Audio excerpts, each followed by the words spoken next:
узбакардиёни онлайн нон ман ризо ман мутахассиси IT ҳастам ва тӯли 3 сол мешавад ки дар ширкатҳои гуногун маҷозӣ аз хона кор мекунам.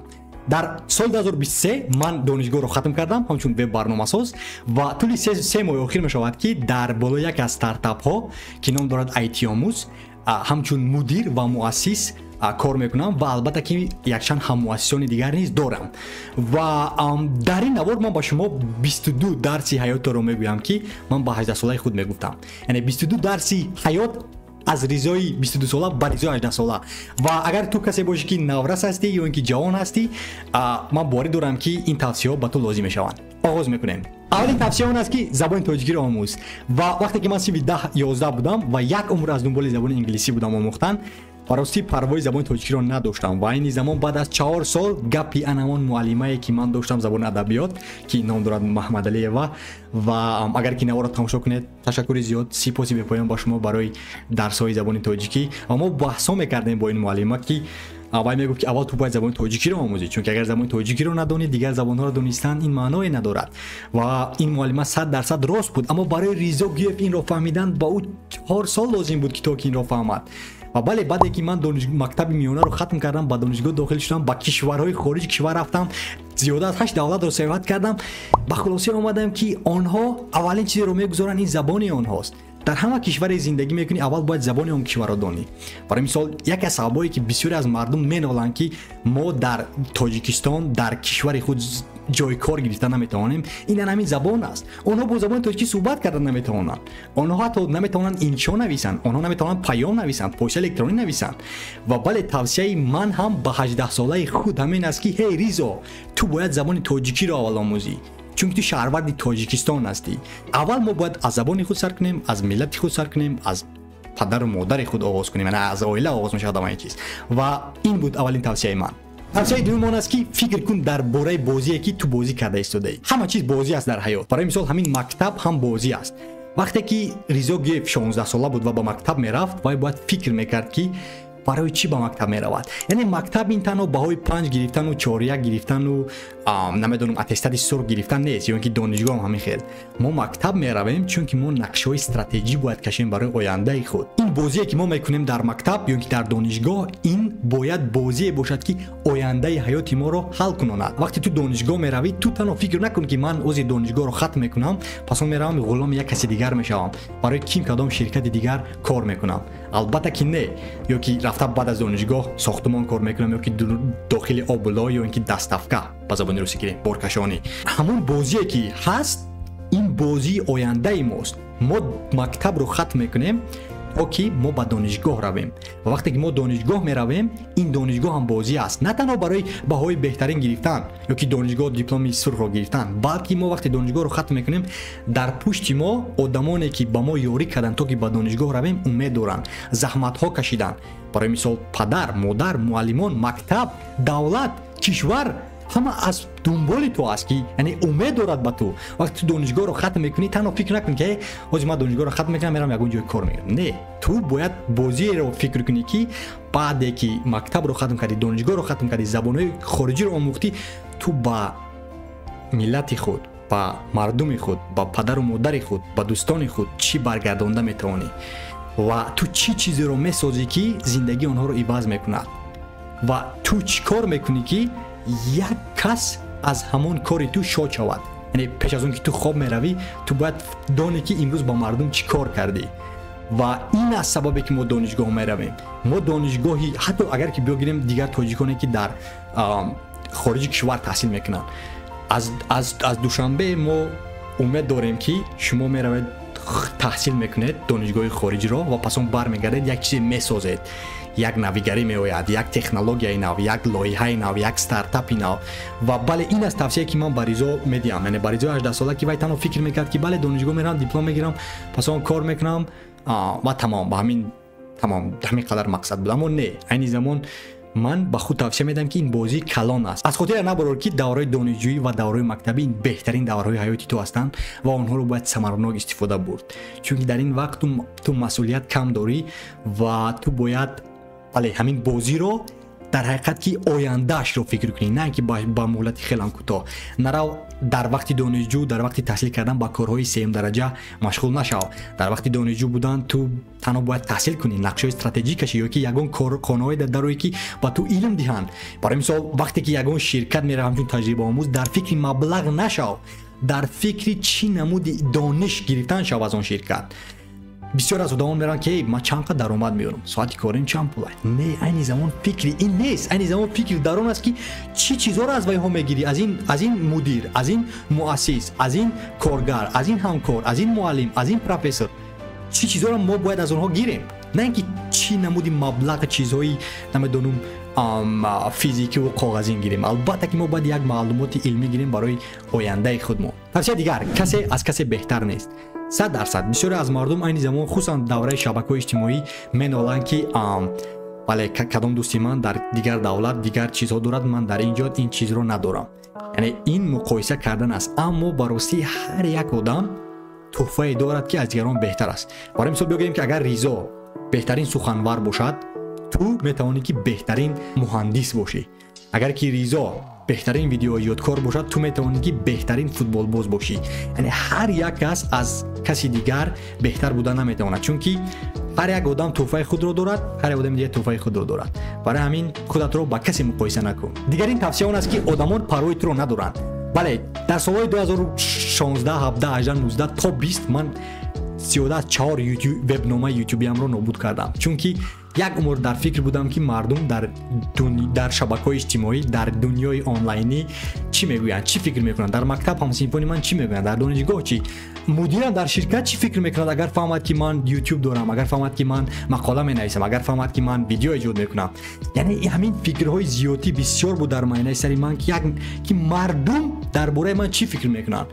اما در اصل مردم خوب هستند. یعنی البته آدمانی بد هم هستند در جهان آنلاینی و آدمان خوب هستند، در حالی که با شخصیت آنها کاردار نشوی، در حالی که با چیزهای مهمی این گونه شخصیت ها کاردار نشوی، براستی با تو کسی کاردار نمیشود. یعنی تنها در شبکه‌های اجتماعی اگر نوار میسازی، کارت رو نشون ده، با مردم یک چیزی خوب رسون و پسون من با تو وعده میدیم که 98% همون شرحایی که در با تو مینویسن همش بله زیبا هستند و افسانه‌ای هستند. این زمان من دارم شرحایی که مردم بله با من سخنانی بد میگویند، اما وای 98% خوب است، تنها 2%. وای 2% هیچی است. اگر که بگیریم 49% آدمان خوب گپ زنن و 51% دیگر بد، البته که من دیگر نوارسازی رو ادامه نمیدم. اما این زمان که 98 با 2 است، هم افسانه‌ای است. برای همین پروایی نداشته باش که مردم درباره تو چی فکر میکنن، چون که اندیشه آنها معنی ندارد. تنها تو چی فکر میکنی درباره خودت و عائلت، برای مثال پدر و مادرت، برادرانت، اینها چی فکر میکنن نظر به تو و اینها مهم است، نه اینکه این کدام گوش چپری آنلاینی که میدارد و در شرح تو مینویسد. یعنی پروا اونها رو نداشته باش. دیگری توصیه اون است که سالمی روانی تو محصول ناکی توست. این زمان شبکه‌های اجتماعی با همین سالمی روانی ما ضررهای خود رو میرساند و براستی اگر خواهی که محصول ناک باشی تو باید از همه اینها دور باشی، یعنی که اقلا در یک هفته یک مرتبه همون شبکه‌های اجتماعی استفاده برو خلاص. چون که من توصیه میدم بر ریزای 18 ساله که تلفن موبیلی رو نگیر. با جای تلفن موبیلی از اون که میروی آیفون میخری، رو کامپیوتری با قوت خر. بیا اگر تو تیار باشی 10000 تومان مصرف کنی برای گرفتن آیفون تلفن موبیلی، با جای 10000 مصرف کردن رو یک کامپیوتری خر که وای دنیای تو رو ایواز کند، زندگی تو رو ایواز کند.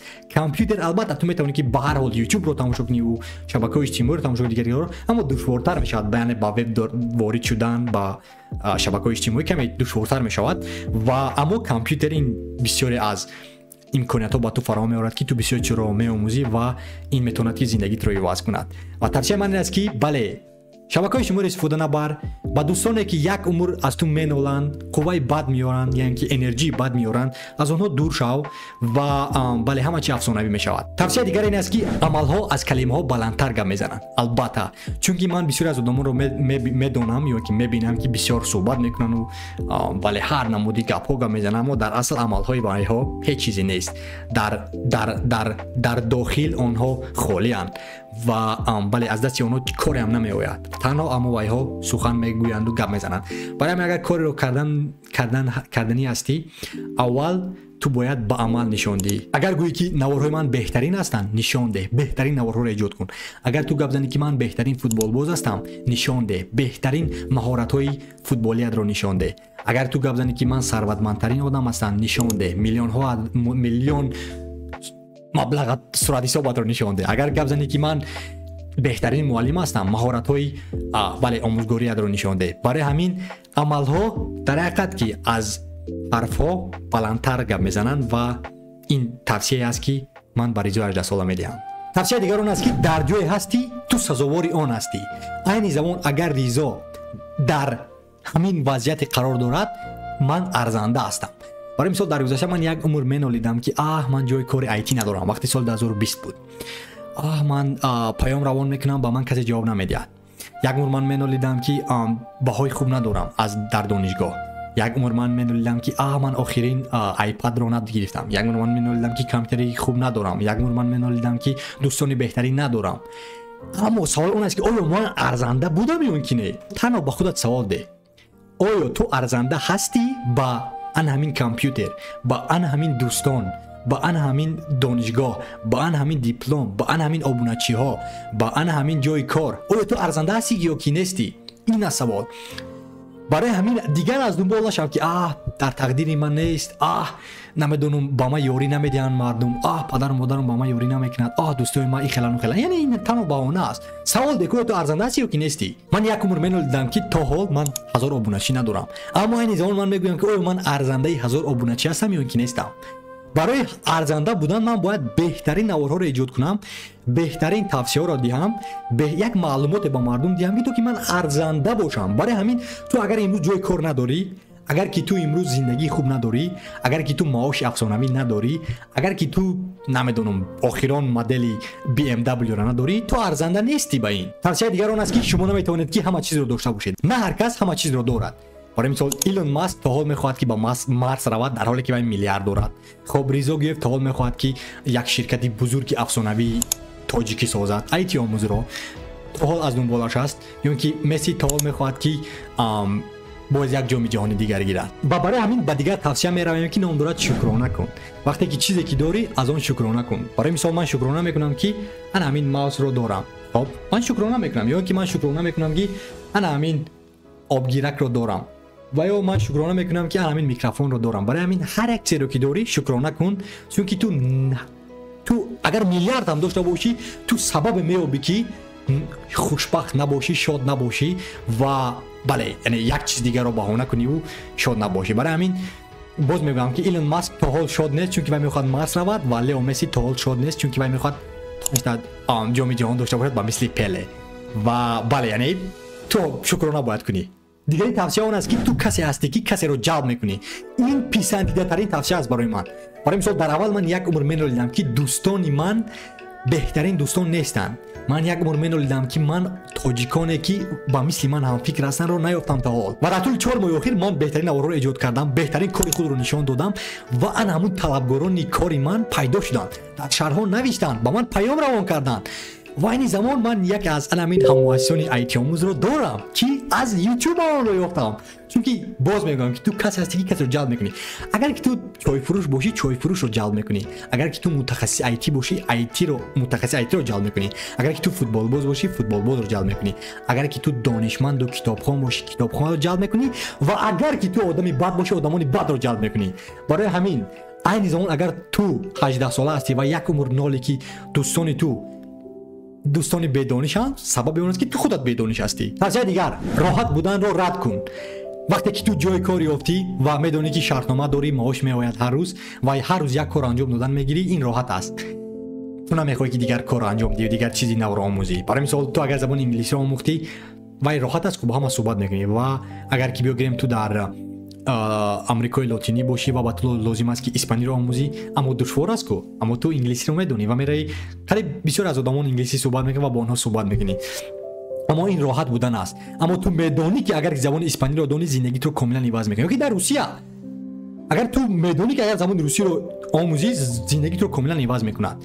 برای همین راحت بودن رو رد کن و رو از دنبال آموزش شو. رو یک لایحه نو رو آغاز کن. رو یوتیوب آغاز کن. رو مقاله نویس. رو وب صفحه ساز. رو کتاب خوان. رو با دوستانی نو شناس شو رو یگان کاری دیگر رو کن راحت بودن رو رد کن در یک جا نیست چون که حیات خیلی کوتاه است برای راحت بودن دیگری توصیه خاکساری قدرت است بله همین آدمان خاکسار رو یک بار بینید چگونه آنها آدمانی زیبا هستند آدمانی خیلی خوش معامله با عقل با عدالت با احترام و بله در همه جا اگر تو آدمی خاکسار باشی براستی بهترین آدمان رو میابی اما اگر آدمی باشی که یک عمر از زندگی نالی و فقط چیزهای بد رو بینی کسی با تو دوستی نمیکند و در یگان جا غالب نمیشوی برای مثال وقتی که من تجربه آموزی میرفتم و من بهترین خاکسارترین آدمان رو یافتم آنها بهترین مدیرها هستند در حالی که وای مدیر است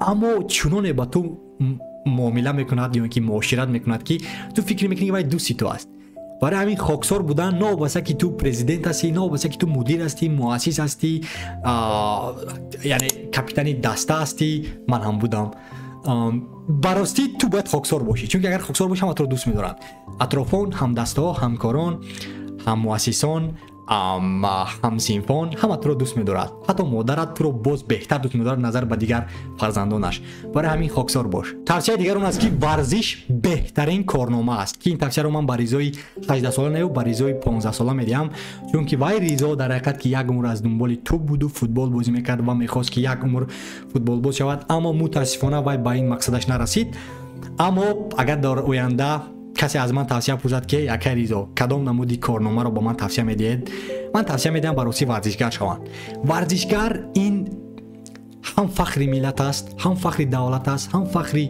زبان و کشور و پدر و مادر و عائله و دوستان و اطرافان و مکتب و جامعه و ناحیه و دهه است و ورزشگر تو کار نمیکنی تو با هر روز کار رو انجام میدی که تو حلاوت میبری برای مثال همین فوتبال بازان رو بین میلیون ها درآمد میارن مشهورترین آدمان هستند و هم از آنها فخر میکنند برای مثال من از علیشیر جلیل رو فخر میکنم چون که وای بازی گذشته ده با النصر بهترین گل به دروازه آنها زد و وای بهترین کارنامه رو دارد من میخواستم با جای وای باشم یعنی که تو میتونی بهترین گوشتنگیر شوی تو میتونی که بهترین زیودو یعنی که ورزش اگر کمی تو توانی بهترین متخصص یا اینکه بهترین ورزشکار شوی این رو از دست نده دیگری توصیه اون است که با دیگران مناسبت کن که تو میخوای با تو مناسبت کنن برای مثال اگر تو خواهی که با تو سخن خوب گویند سخن خوب گپ زن اگر تو میخوای که با تو کسی یاری کند یاری ده اگر تو میخوای که به نوارای تو کسی تگمه مقبول رو گذارد تو نیز به نوارای آنها تگمه مقبول رو زیر کن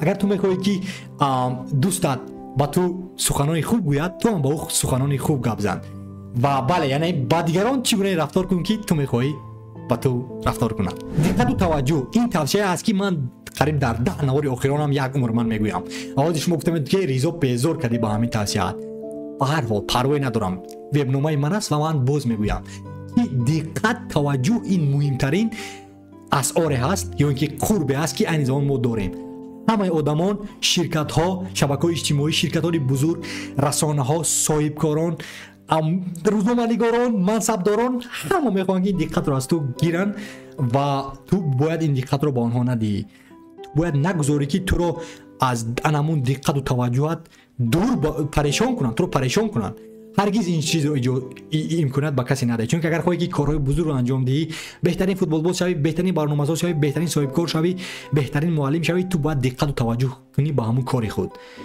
با تو وعده میدم اگر کمی دقت و توجه کنی برای وقتی خیلی هم دراز همه کارهای بزرگی رو تو میخوای کردن 90% الکی تو میتونی موفق شوی 10% از دیگر چه وابسته است با دیگری توصیه اون است که بستر خوابت را درست کن از خواب که خستی رو مردک برین جایگاهت را خودت درست کن اگر آدم عائله دار باشی انتظار نشود که همسرت یا اینکه شوهرت را این کار انجام دهد اگر کودکی نمیدونم 15 16 ساله باشی انتظار نشود که مادرت بیاید و جایگاهت را ساز کند اگر دانشجو باشی انتظار نشود که یگان همسایت میآید و جایگاهت رو درست میکنند خودت از خواب خیز و رو جایگاه رو درست کن فردا امروز است بله چی کاری که ما امروز میکنیم فردای ما وابسته است از این کاری که ما میکنیم در امروز و اگر تو کسی باشی که نظام سی وی 10 هستی و تئوری اگر با مرکز ملی تحصیل نبینی تئوری با دانشگاه نبینی زبان انگلیسی رو نآموزی تکنولوژی نو رو نآموزی آینده تو 22 23 ساله میشوی تو پشیمان میشوی که چرا اون کارو نکردی یعنی تو الکی دیر میشود ولی وقت برگردون نمیتونی.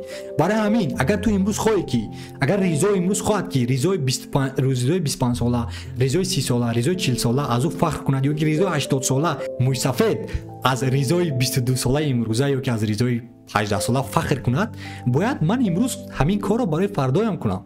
یا اینکه فردا امروز است، شاید که ما پگاه نداشته باشیم، شاید که امروز همین آخرین روز است، بعد چی؟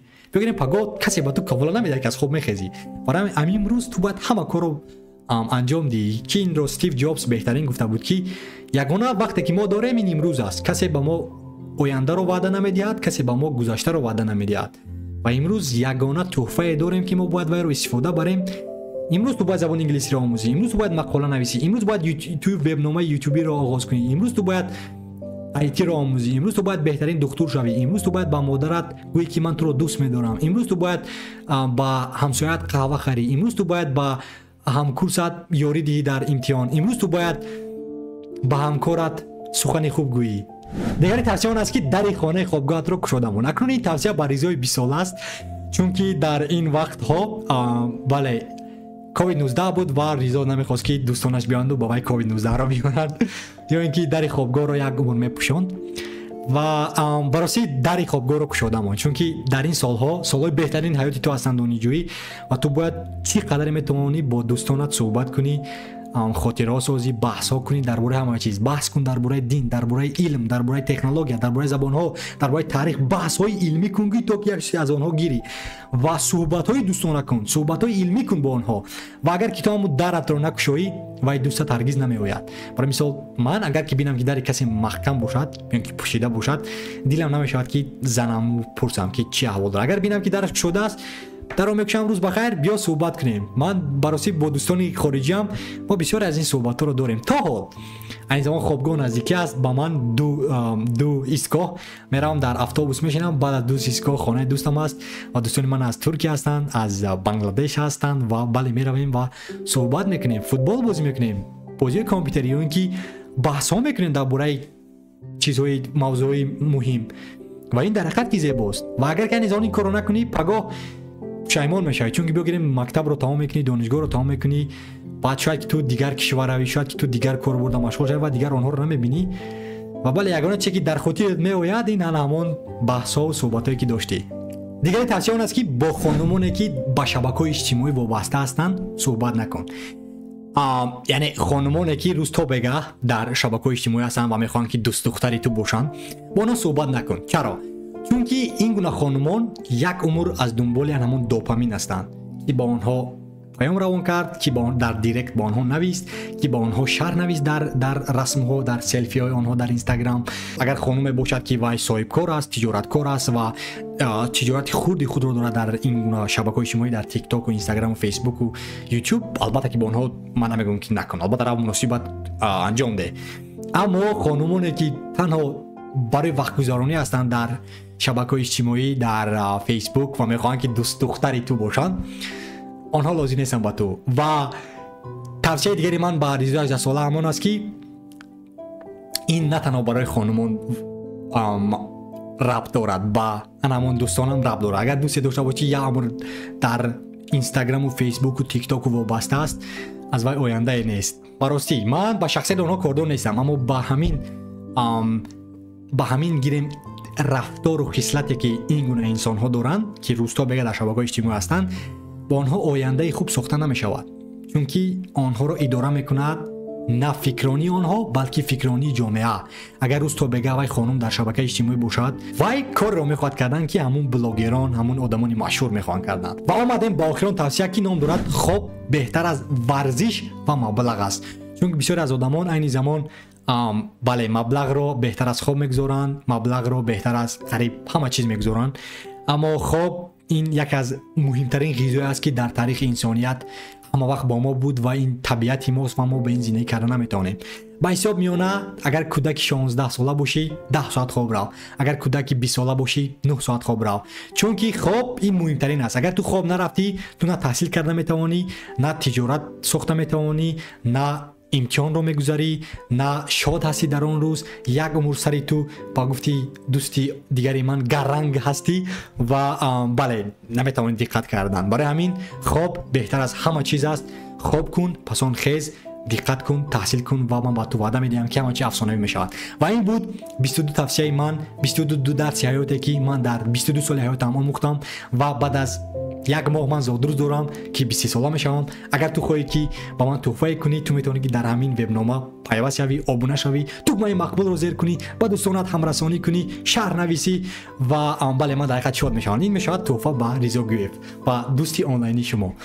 و تشکر زیاد که شما این نوار رو تماشا کردید و امیدوارم که یک قیمت گرفتید و تا نوارهای دیگر